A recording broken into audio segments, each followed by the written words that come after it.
সর্ষে বেটেছিলাম সেই বাটিটা ধুয়ে জল দিয়ে দেবো।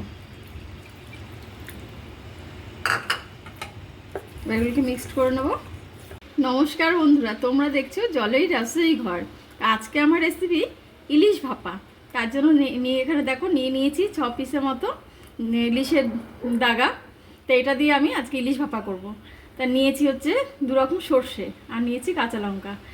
এই এখন তো ইলিশের উৎসব সব জায়গায় চলছে, তা আমিও একটা ইলিশ ভাপা করছি। এটা তোমরা খেয়ে দেখো, এটা খেতে কিন্তু দুর্দান্ত লাগে। চলো এবার আমি মাছটাকে নুন হলুদ মাখিয়ে রাখবো, মাখিয়ে 10 মিনিটের জন্য রেখে দেবো। আর ওইদিকে আমি সর্ষেটাকে বেটে নেব। সর্ষেটা আমি শিলে বাটবো। তা তোমাদের যদি সময় কম থাকে তাহলে তোমরা মিক্সিতে পেস্ট করতে পারো। আমার এটা শিলে বাটলে বেশি টেস্ট মনে হয়, তাই জন্য আমি এটা শিলে বেটে নেব। তা ওখানে কিন্তু একটু শিলে বাটার সময় একটু নুন দেবে আর লঙ্কা দিয়ে বাটবে, তেতো ভাবটা থাকবে না। চলো এবার আমি সর্ষেটাকে বেটে নেব। তা সর্ষে বাটার জন্য নিয়েছি লঙ্কা আর নুন আর 2 রকম সর্ষে। এটাকে আমি শিলে বেটে নিচ্ছি, মিহি করে বেটে নেব। দেখো 10 মিনিট পরে ফিরে আসলাম।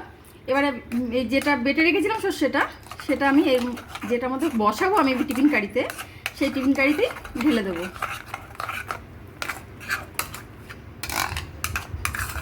সব মশলাগুলি এর মধ্যে দিয়ে দেবো। আর নিয়েছি দেখো একটু টক দই, এটাকে আমি ভালো করে ফেটিয়ে নিয়েছি।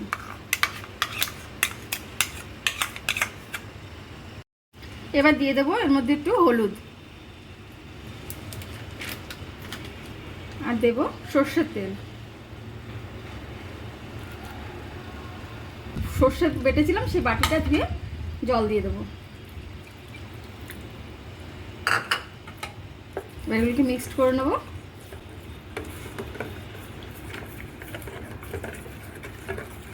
দিয়ে দেবো আমি একটু কালো জিরে। এবার ফাইনালি মাছটা এর মধ্যে দিয়ে দেবো।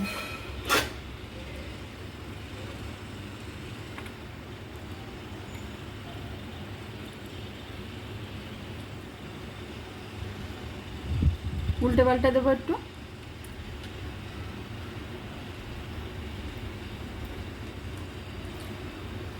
উপর থেকে চেরা কাঁচা লঙ্কা।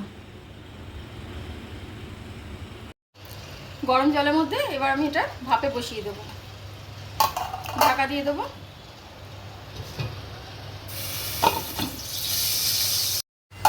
রেডি হয়ে গেল আমার ইলিশ ভাপা।